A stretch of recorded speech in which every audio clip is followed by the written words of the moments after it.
What's up, everyone? I'm really excited to have a phenomenal guest onto the show, Dr. Vince Leone. He helps chiropractors scale their practice to a seven-figure business. Now, this is just not somebody that's going to come in and talk about you have to work harder and just beat yourself up so you can try to make your practice a success for you financially, but instead help them really build up systems in place by scaling it with the right technology, having the right people in place, the right training to make sure that people are constantly growing and getting better at their craft. And most importantly, man, Dr. Vince has lived it. And so we're not talking about theories. We're not talking about somebody that's looking from the outside in, telling you about what they read back in business school. This is somebody that's lived it, exited his practice, and now coaching other people to do the same. Man, if you own a private practice, if you're somebody that's looking to understand how to really implement the right technology at the right time in place of being on insurance and cash, this is your type of episode. So with that being said, let's get into today's episode. If you haven't already, please go tell a friend about the Actual Joe Limit Show, because this is a word of mouth type of labor of love type of activities that I'm doing. So please go tell a friend about it. And like and subscribe, because that also helps out with the actual rating. That's how this thing gets moved around. All right, without further delay, let's get into this conversation with Dr. Vince Leone.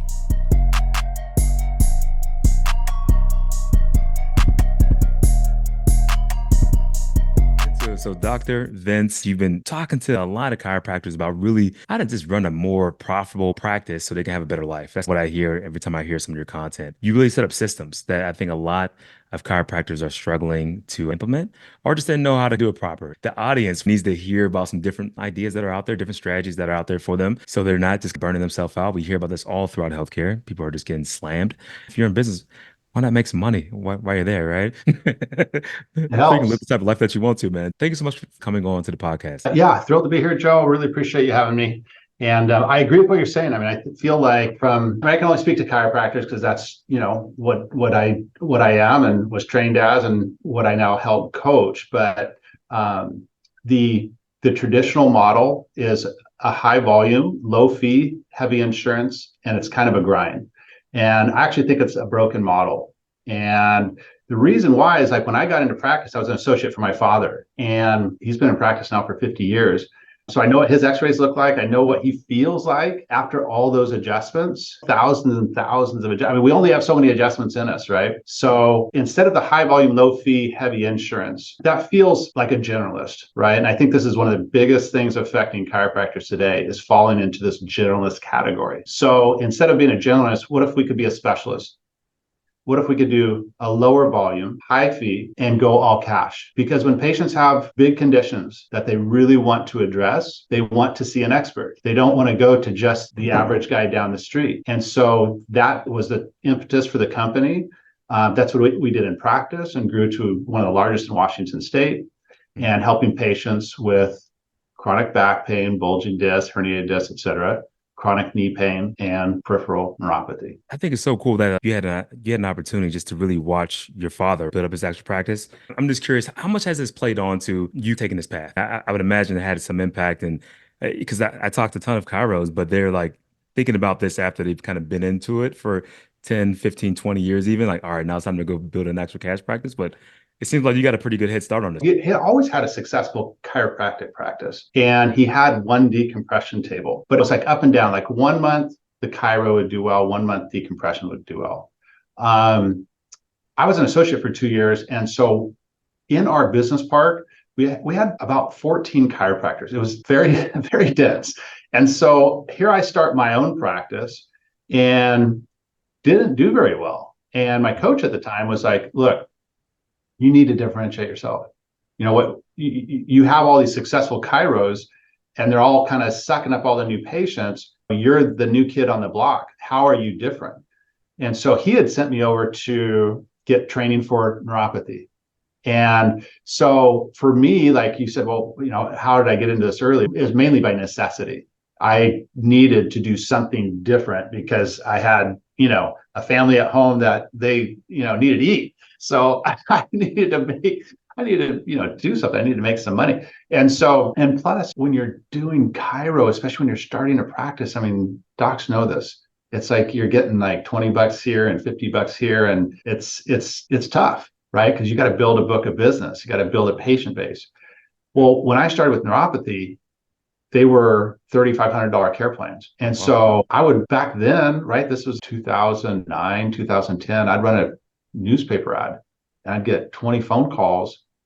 10 people would show up, 5 people would enroll into care. All of a sudden I had like $15,000, $20,000. I was like, I'm never going back. I was like, I'm never going back to struggling to get these patients in. And they wanted an adjustment here or there. Whereas when I was working with the neuropathy patients, they were like, you can help me because my doctor says I got to live with this. My doctor says I got to just take these pain meds. You're telling me something different. These people were committed to care. They were great patients to work with, and it was all cash. So once that, I mean, once I got a taste of that, then the next thing I did was like, okay, now I learned how to help these people. Mhm.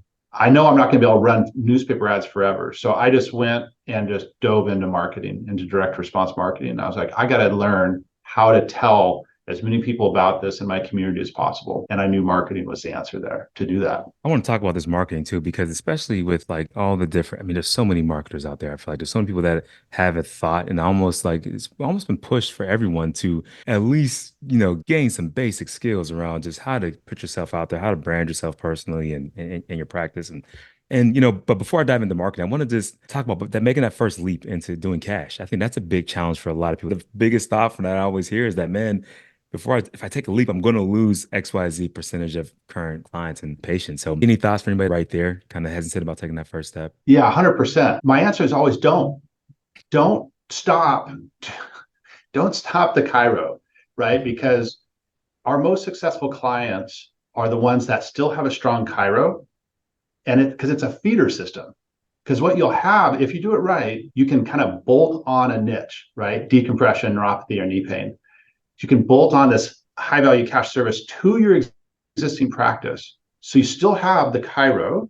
So in other words, you don't want to give up the golden goose. I mean, if you have a practice and it's sustainable and you're doing 20, 30, 50, $70,000 a month in chiro, then you want to keep that going. You just don't need to grow it anymore. You want to maintain it, optimize it, and then develop your clinical protocols for the niche, right? So get really good at delivering those results for that niche, whether it's herniated disc or chronic knee pain or neuropathy, whatever the niche is, weight loss. I mean, there's tons of niches. Those are just the niches that I do, and teach and coach on and market for. And by the way, I chose those because those are by and large big markets, right? So for healthcare, so they're closely aligned with our scope of practice.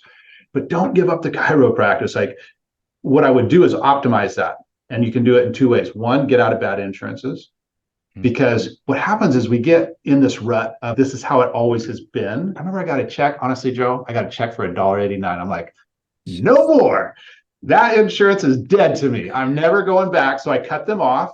So we all have insurances that we're in that suck. To be totally frank, they're terrible, right? They make you jump through hoops. They pay you very poorly. Well, just go through because there's still good insurance. In most states, there's still good insurances, right? So you just need to do an audit of all your insurances and see which ones are worth staying in and which ones are not, and get out of the ones that don't essentially respect you and are going to pay you pennies on the dollar, make you jump through hoops, do pre-authorization, all this crazy stuff.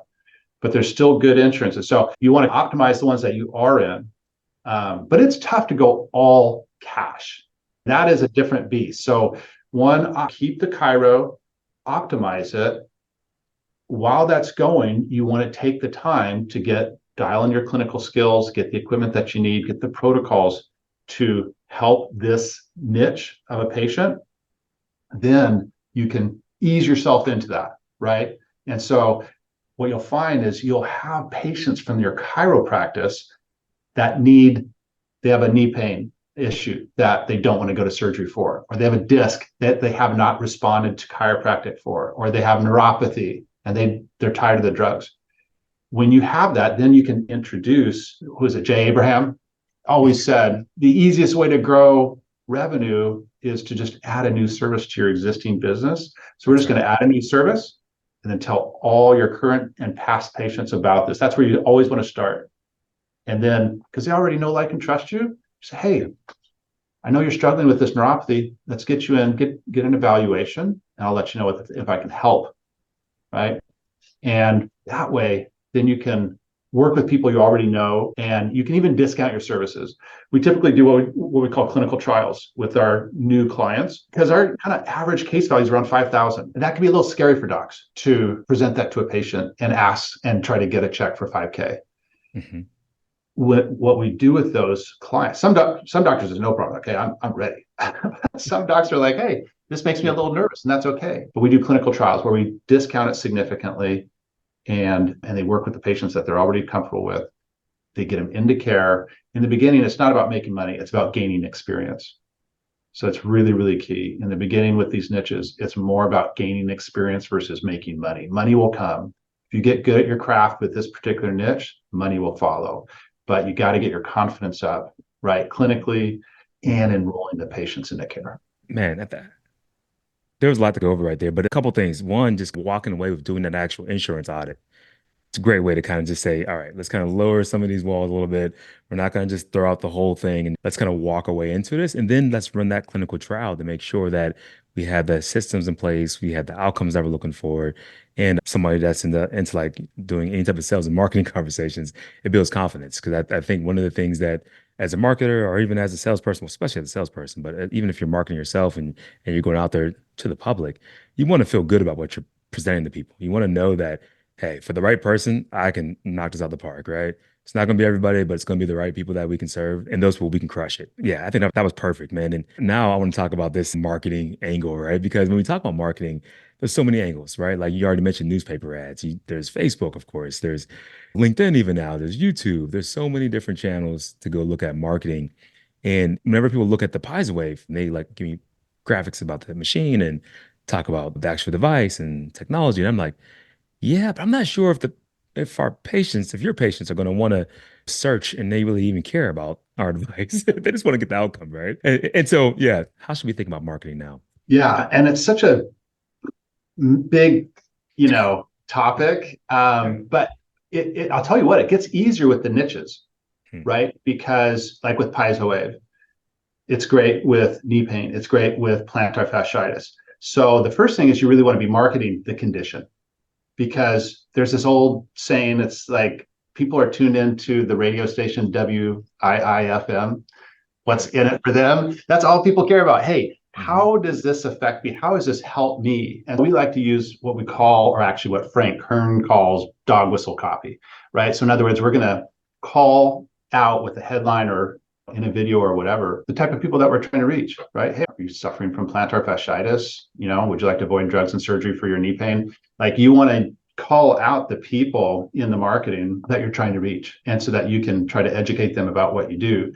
What we like, and again, this is a big topic, but in our marketing, we like to use an education-based approach so that we can pre-educate patients before they come into the office. So whatever platform you use, right? Whether it's Facebook, Instagram, Google, YouTube, newspaper, radio, we always try to use an education-based approach so that we can position ourselves as a leader and educate, like a thought leader, someone that knows what the heck they're talking about. And then that's what I have found. That's the only thing that cuts through the noise these days. We're getting thousands of marketing messages a day, right? So it becomes white noise. We tune it out. So the only thing that I've found, and we have an agency, obviously, that runs tons of paid media, that works, is education-based media. Now, here's the thing. If we can get the doctor in front of the camera and they're okay with it, and they do what is now we call UGCs, user-generated content, that's working like gangbusters right now, right? So for our clients, we have the scripts, we have the whole tutorial. They send it to us rough. Our editor makes them look pretty and graphics and all this type of stuff and cuts out the ums and the ahs in what's 30 seconds, 60 seconds. But there's, with what we do, it's still relatively advanced to the layman. In other words, most people don't know what spinal decompression is, or what Pisa Wave does, or what laser therapy does. So what's working really well in marketing is UGCs, where we're answering frequently asked questions. And the most common questions is, does it hurt? Is it safe? And is it long lasting? So we like to do those types of things in our marketing to get the message out there, pre-educate patients before they come in.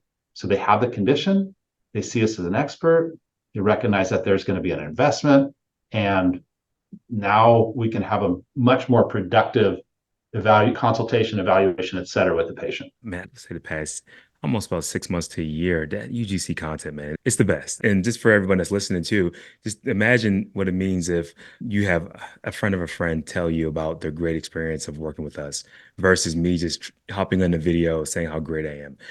Like it just, it's two different worlds, man. And it Yeah. just really humanizes you as someone that's not just somebody that's online promoting like everybody else, right? And you can give a real story, the more authentic, less technical. I feel like even like you don't need to get too deep into the weeds with that for it to be a really big bang to help educate the market and at least begin that process of them asking questions. So no, man, I'm right there with you on. You do like video content, but are you seeing a lot of other chiros do video content?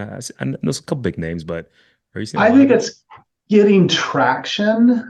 There's still reticence on the doctor's part. There's no doubt. One thing Mhm. that we're doing is, because we have doctors across the nation and they're all experts, right? They're specialists in one particular niche.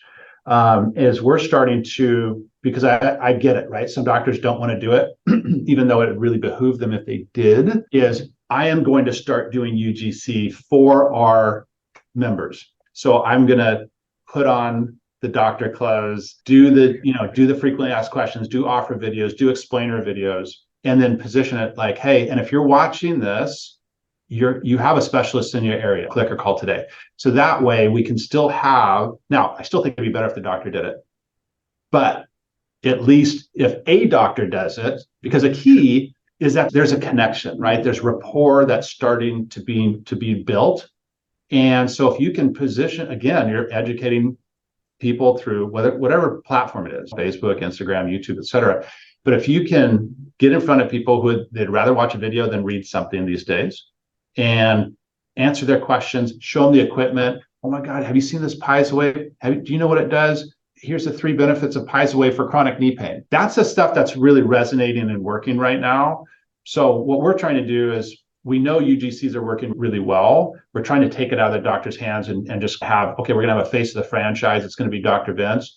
We think it will work. I think it will work. We'll see. But at least we'll be utilizing what's working right now, what's on trend right now, take it out of the hands of the doctors if they don't want to do it, and then position, the membership as this kind of high level expert for these particular conditions. Oh man. All right. So you obviously had an ace up your sleeve here. I did not see that coming. If I was a gambling man, I think it's going to kill. I think it's going to crush because docs are busy running the practice. And I want to talk about these having the right systems too, because they're so head down focused on that. A lot of them are seeing patients back to back and trying to find the right team members is tough, right? The right partners, the right techs, all that's like a challenge these days. And so asking them to say, hey, with all that you got going on, I need you for 30 minutes or a week, an hour a week, whatever it is, and start cranking out content. They're Yeah, because you got to keep doing it. oh It's yeah, not, you can't, it's yeah, not yeah, a one-time deal. Like, this is like yeah. Facebook, it's so competitive. It's like it just adds fatigue, right? That's just, it is what it is. They fatigue. So you need new creatives. And you're absolutely right. So we're trying to be a all-in-one, done-for-you solution, right? Our goal is to be a growth partner for our practices so that they can say, my marketing is taken care of, my clinical is taken care of, and oh, by the way, my coaching is taken care of too. I'm a part of this amazing group of doctors around the nation, and they're all trying to do this. They're all not trying, they're doing the same thing that I want to do, which is grow cash services, Yep. become more of a CEO in the business, right? Because what a lot of our doctors do and what they find is like, they love these niches, because in the niches, it's really staff, systems, and technology that does the bulk of patient care. Hmm. Then they hire an associate, and the associate does the bulk of the adjusting and the exams for all chiro patients. That just frees up all this time, less wear and tear on the body, and they can really now even focus on even more on their highest value activities, right? Which is really running the business, optimizing patient experience, evaluating, getting really even stronger on the clinical level, learning more about finance and investing, and management so that they can really dominate their city for their particular niche. Man, no, yeah, I think that's gonna be great, honestly, for people that need to get out there. So many good people that I feel like lots of people that buy the actual device too, are like artists. And people that buy the actual Paizo Wave are people that are passionate about getting people healthier, and they take a very creative approach normally. At least the early adopters definitely. Now it's starting to get a little bit more traction, so things are kicking up, and we're getting a lot more people coming in. But the first couple, let's say 200 that people that bought the device was just like they were like people that wanted to spend the 30 minutes with someone and weren't really too much concerned about having the systems in place at the time. Now I'm talking to some of those same people and they're like, all right, I gotta have some things in place now, right? So we can do this proper. Man, talk about the right system because I think that when you're implementing devices, technology, you get a lot of people like me calling up, telling doctors how to go about running their practice. We've never ran practices normally. That's why I like talking to people that actually have, and most importantly, have built-in systems. So yeah, what does that need to look like at a very high level? Yeah, I think that you need to, a couple things. One, you really need to deliver a unique patient experience. So I always give this analogy. If I was buying a car and I was going to buy like a Honda Civic, which is a great vehicle, but if I go to a Honda dealership and I'm going to say invest or drop $45,000 on a vehicle, or if I go to a Rolls Royce dealership and I'm going to drop 300K on a Ghost, Yeah, yeah, I different expect a experiences. different experience at the Rolls Royce dealership. So, in other words, if you're going to expect a patient to pay a premium, and cash is a premium, right? So, again, if our care plans are 4 grand, 5 grand, 6 grand, whatever, Piezo waves cash, lasers cash, decompressions cash. If you expect them to pay the premium, the cash service, they need to have a better experience, right? So it needs to be more efficient, and it's going to be staff driven if it's going to work the best for the doctor. So we use techs for all the patient care. So the techs are doing the Piezo wave. They're putting patients on the decompression table. They're administering the laser therapy. And then really is a training thing, right? Getting the right people in the right positions that can be patient facing and represent the office at a very high level.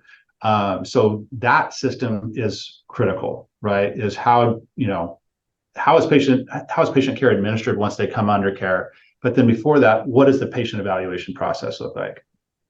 So those are the two key systems that I think doctors should focus on the most is what is patient experience like as they come to be evaluated and determine if they're a good candidate for care, and what does the patient care system look like? If you get those two right, you're golden. It's about training up the actual staff too, because a lot of times, for the past, let's call it almost 8 years now, we would go around and we would go on site and we would do these staff trainings, in service trainings. And most people, I would say like maybe 90% of our clinics are trying to use technicians, which I think is a smart thing to do as well, right? Like, because it's a great device, but you don't have to have that chiropractor doing it just to get good outcomes as long as decent understanding what's happening. And so how do you get consistent, outcomes from your actual team? I think that's probably a challenge for anybody in business. 100%. I think it's just regular training and investing and letting them know that you care about them, because I think the pendulum swinging in terms of the job market and all that type of stuff. I mean, who knows, whenever this is going to come out, before the last couple of years, it's been tough to hire, right? Yeah. I think that's going to change. I think it's going to go in the other direction. I mean, everything swings both directions, right? But regardless, I think that you need to have a very specific way things are supposed to be done. Then you need to train them on it, and then you need to check to make sure they're doing it, right? So one of the things that we always talk about is frequently asked questions, because you can, as a doctor, can educate the patient in the report, hey, this is what this therapy does, this is why I'm recommending it. But then they forget 20 minutes later or 2 days later or 2 weeks later, and they're going to ask your tech. If they're not able to answer those questions, what does laser do? Well, I don't know, let me go ask the doctor. If that is what happens, the patient's going to lose confidence. And if the patient loses confidence, that's a bad thing. Versus a tech that has been drilled on frequently asked questions, and they can say immediately, this is what the Piezo wave is doing right now, right? This is what laser therapy does. Pre-frame them, let them know. Like on laser, like with Piezo, it's easy because they feel it, right? That's a beautiful thing about it. Laser, they don't feel anything. Yeah. So we have to pre-frame, hey, Ms. Jones, so you're not going to feel anything right now. I just want to let you know that, okay? So don't freak out. Don't think it's not working. But what's happening is we're accelerating blood flow. We're reducing inflammation, blah, blah, blah, blah, right? They need to have that verbiage in their head and be able to tell the patient it, right? They need to follow the system. Hey, this is what needs to happen first, second, third. This is the time frame that the patient should be in and out of. If a patient's in your office for an hour or 2 hours, and because the schedule's backed up or whatever, bad patient experience. So they set the system, train them on the system, make sure that they're following the system. Love that. Yeah, yeah. I mean, it seems very. We, it seems simple, which is good. And I think just because it's simple doesn't mean it's easy to be consistent with. But once you can kind of lock that in, I think that for sure will help with at least getting the patients to at least have the confidence to say, okay, I understand what's happening here. And, hopefully they'll have some good outcomes with that too. So, well, yeah. And just to piggyback on that really quick, doctors are by and large not good operators, right? They're good at being doctors, which is awesome. That's what they should do, but they're not managers, right? So what the beauty of this is, once you get some of these niches in and these cash services and you're growing, well, now you can invest in an operator, a manager, someone that actually loves to do the stuff that you don't love to do. They love running meetings with the techs. They love drilling them on their frequently asked questions. They enjoy that stuff, right? That's an operator. And that's one of the key hires in with these niches, is so that you can, again, you're trying to, like Dan Martell said, buy back your time, right? What are you really good at? What drives you? What gives you energy? What do you love to do? Those are what Dan Sullivan calls your unique abilities, right? So that's what you should try to get to. If you can do those more often than not, you'll be super happy in practice. And then you layer in staff underneath you. But you got to make enough money to hire them. So that's why it's tough with like the traditional practice. It's like it's such a gradual increase in revenue, whereas with the niches you can get boom, boom, boom, boom. You can grow by 10, 20, 30 grand in a heartbeat. well, and yeah, like it's like the older models too. They're cutting rates, right? They're not paying out what they used to, No, and there wasn't a system in place that would. But what's your whole thoughts about the outlook of how this is going to, let's call it next 5 to 10 years moving forward?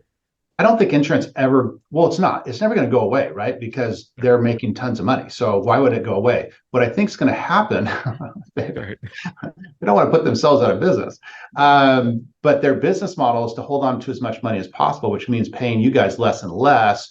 And so it's not going to go away. They're just going to make it harder and harder to really make any decent money. And so you got to adapt, must adapt. And so again, like with insurance, it's nice, even if the patients can use it for like exams and x-rays, like that'll move the needle. It's not going to cover piezo wave or laser or decompression or whatever. But yeah, next 5 to 10 years, I just feel like the noose is tightening. And if you can't adjust and diversify your revenue streams, you're not going to be in a good position. Because here's the thing, you go all cash, that's a tough model to make it work right. It really is. All cash. Yeah, yeah. I really like how you set it up to where the insurance companies are a feeder, pretty much getting paid to actually market to like another subset of your business. You might not get the full amount that you would like for that actual treatment, but it's also going to feed someone out of that might buy an actual package with you. So no, I think it's the right model to at least transition with, man. So Dr. Vest, man, this was good just going through this because I think there's so many Wave users that have invested and they're like, okay, now that I spent my 30K or whatever it is, right? Now I need to go build a system. And it's like ground zero after they're already kind of in the game. And it's, man, the more that you can kind of lay some of this foundation up under you. So whenever you do a trial with an action unit, you already know how it's going to implement. You can start getting that verbiage down, start going to the actual, like your own separate clinical trial. I think that's a beautiful way to look at it, man. Look, the piezo is a great, great device. And we always talk about three pillars: clinical, systems, and marketing. If you can dial those in, so if you can deliver great results, deliver great experience, and then you can drive people into the practice, sky's the limit. So I love advanced technology. That's where I feel like piezo is kind of leading the charge on that. And I think again, it's like the fact that the patients can feel it happening. It's like the proof is in the pudding. It's just such an easy sell. The hardest part is getting people to feel it, though, right? I think that's because from the outside, if you look at some of the claims and you watch some of the videos online, but it all seems like voodoo up until you try it, you know? And of course, it has to be on the right conditions, so it's not everything is going to work. But I'm right there with you. If it's something that I couldn't noticeably feel an actual like difference during the actual treatment, then have some marginal improvement, not saying zero to hero, but some outcomes that were at least noticeable. Yeah, it'll be hard to jump in and be passionate about the way I am, but no, but people have been gravitating towards it, and it's been awesome to see some of these outcomes. Yeah, it's been, I mean, it's the hottest thing right now, that's for sure. I mean, everyone's talking about it. I was at this big conference up in Boston a couple days ago now, and man, I gotta say, like, even with physical therapists that were traditionally people a little bit more apprehensive about looking at making that investment into this type of devices, man, that it was getting some buzz. It was one of our best conferences that we've had in a while with that actual group. But chiropractors normally have gravitated towards it. So, Dr. Vince, man, I really do thank you just for kind of taking time out, coming on to the podcast, sharing some Absolutely. insight, helping people think about their systems, think about their staff, and then just even like just making that actual, I don't say jump, a baby step towards kind of leaving some of those older models maybe behind and then having this right fusion so you can make it all make sense for your practice, man. So please tell everyone how to find you as well as any other type of platforms where you're normally active. Yeah, I mean, I would just check out our website, specializedpractice.com, and pretty active on Instagram. You can follow me at Dr. Vince Leone. Those would be two good sources. Love it. Love it, Dr. Vince. Thanks so much just for coming on to the podcast, man. It was good having you. Yeah, thank you for having me, man. It was a lot of fun and appreciate it.